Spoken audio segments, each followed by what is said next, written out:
Well, I don't know if you've seen one of these before. It's a spindle molder. It's an overhead router. It's a mortiser. And it's a Swedish machine, a Mortens MF30. Now, I bought this because this workshop's quite small and I wanted a machine that would do several things. I had a small spindle molder. It was a little jet one. It was very good. It was fine, but it didn't have a sliding table like this has. And I wanted that because I was making a lot of kitchen doors and paneling and goodness knows what else. And it used to make me feel a little bit nervous cutting the end mouldings and you know, without a sliding table. And well, you'll know what I'm talking about. So I bought this machine and I can't say I've actually used it very much.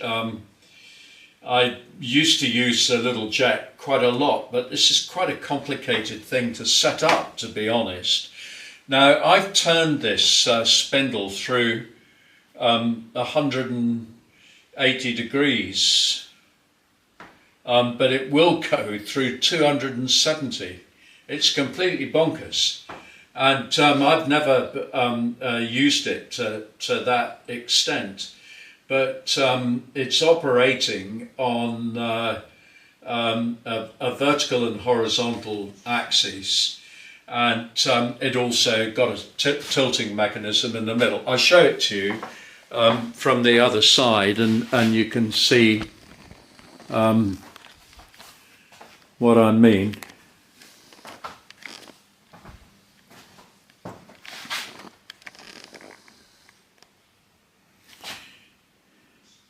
Well, there's the motor, and there's the pivot behind the motor. And here's its main horizontal axis running along there. It's a dovetail casting, and similarly, there's another dovetail casting running down there. Well, there's some travel on this machine. So I can wind this back using one of these handles and wind it up and down with that handle there, and everything's off at the moment. So if I wind this one down, oh no, it isn't actually, because I put a there's a couple of detent levers in here, as well as a horrendous amount of those sprung Bristol levers. And I was complaining about those on the fence of the thicknesser the other day, but there's only 2 of those. I mean, there's so many on this. I mean, there's 3 on each of the fences, and so that's 6. And there's 7, 8, 9, 10 there, 11 there, and I think there's another one. Oh yeah, there's another one hiding down there. That's 12. So I mean, there's a dozen at least, and then you've got them all over the table clamps and so on. There's a couple of those. So, oh dear, it takes a lot of setting up. I forgot that one, so I don't know where we are. We're up to about 15 now, and it is quite a thing to set up. So I think that, you know, if you're doing a one-off operation, you'd be looking at an alternative way of doing it. It's just slightly batty, but there is a lot that it will do, And so if you've got a particular job and you're likely to be repeating it, it's excellent. It's a really good machine. Now that's its 30mm spindle, which is now facing downwards, and it's got two spindles. The other one is that one, which is a router spindle. Now the router spindle fits in to this mechanism somehow. I think I've see if I can show it to you.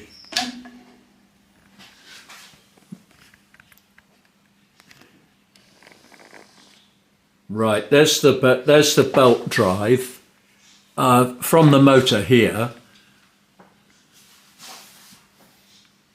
to the spindle moulder pulleys at the back there. So what you do if you change it around is you take that back shaft with the pulleys out of the machine and you replace it with that one, which has a different nest of pulleys on it, giving you much higher speeds. So that one there has got 3 speeds on it. And I imagine they're 3,000, 6,000 and 9,000 for the spindle moulder.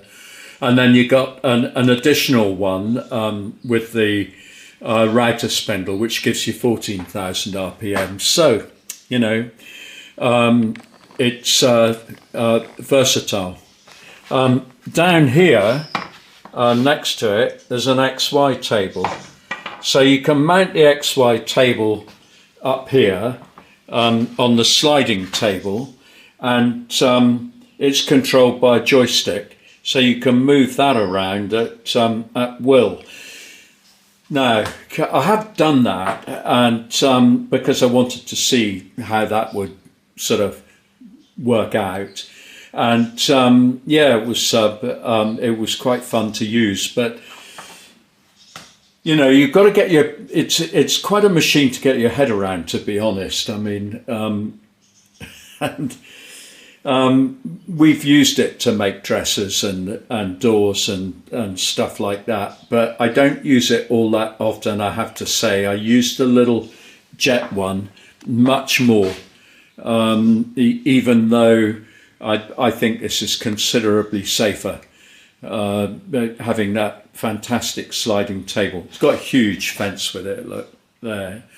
And the other thing that it's got with it, and I'm sure I don't need them all, is at least 3 different extractor hoods and safety guards up there, and as another table hold down, and various other bits. That's the joystick there for the XY table, and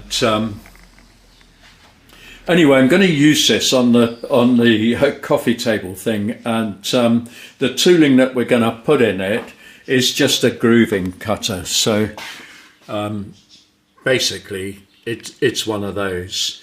I haven't got a lot of tooling for this machine. That's a chamfer bit, which I've only ever used once, and I've got one cutter head, which I use a lot, which has got limiters on it, and another one that hasn't, but it's got a little bit of tooling that one hasn't got, and so I have used it, and it's actually slightly bigger, but it's alloy, so it's quite a lightweight one.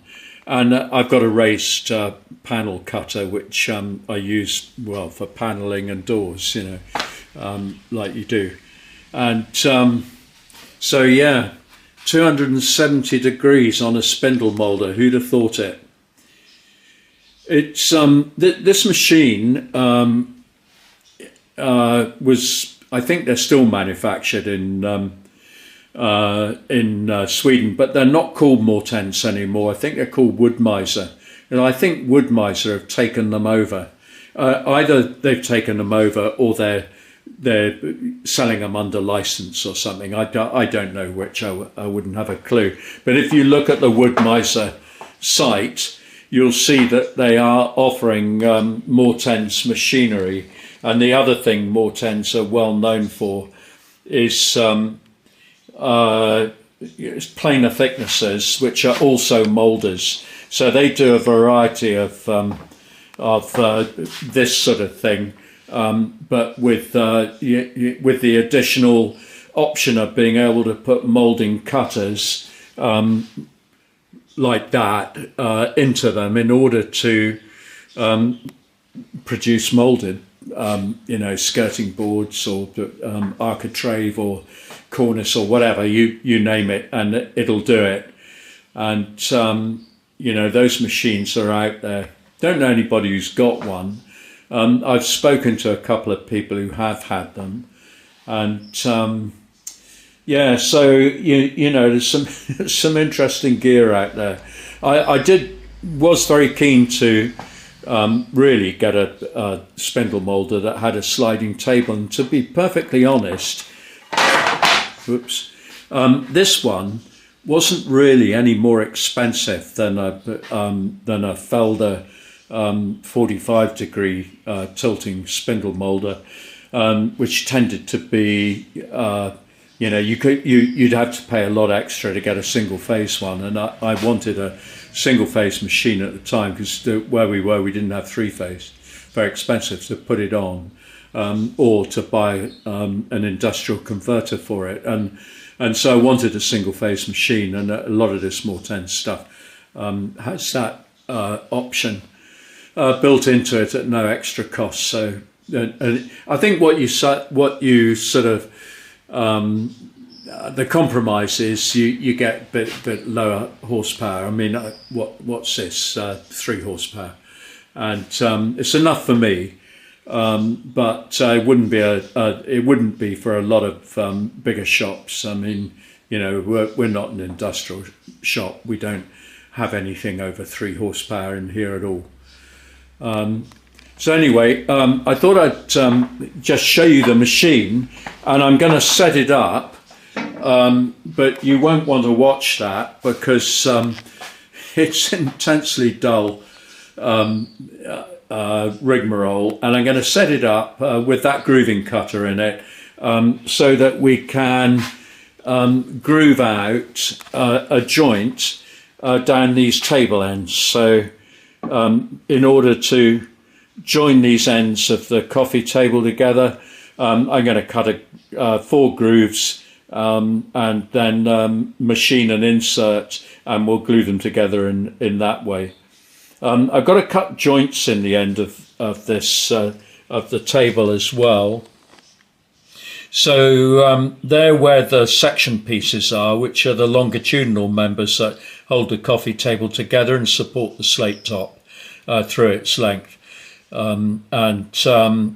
There are 3 of those, so that's 2, 4, 6 joints to be cut there, and we've got to cut those joints into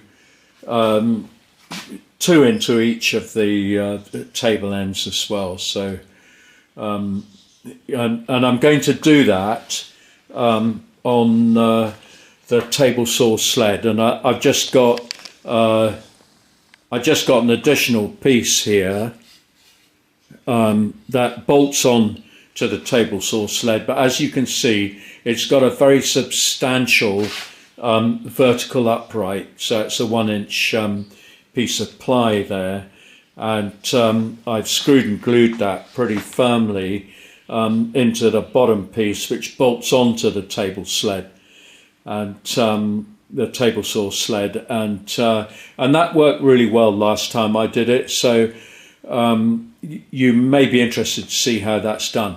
And anyway, guys, if you want to see that machine being used in anger, and you want to see how this works, stay tuned and give us a like and subscribe to the channel. It costs nothing to subscribe to the channel, but you may discover something you didn't already know, or at least see a different way of doing things. It's always, I find it always interesting to see how other people do things. But anyway, there we are. Hope you join us again.